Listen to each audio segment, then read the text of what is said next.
Today, I'll be showing you how to unlock any phone from any carrier through a simple and free method. This will work for any brand, including Samsung, iPhone, LG, Motorola, Huawei, or any other.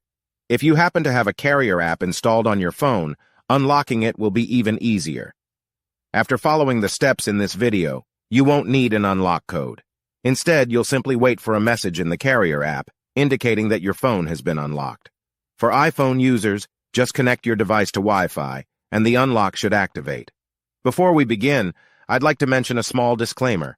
The tool I'm about to show you is 100% legal, safe, and free. This tool will also help you get your phone unlocked, regardless of whether it's currently under an active contract with your service provider. By the way, please be very careful with the spam comments left on this video. They are all from bots representing people who offer this service for a fee.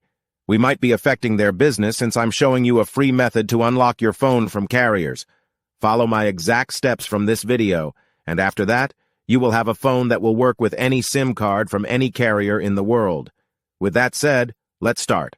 All right, so grab your phone and insert an unsupported SIM card. That means a SIM card from a carrier other than your original one. After powering up your phone, you'll receive a message asking for an unlock code. Once you enter the code, your phone will be fully unlocked and ready to use with any carrier. Here's the best part. You can unlock your phone for free on this website. Just follow the instructions here, and you'll unlock your phone for free using a simple method. Thanks so much for watching this video. See you in the next one.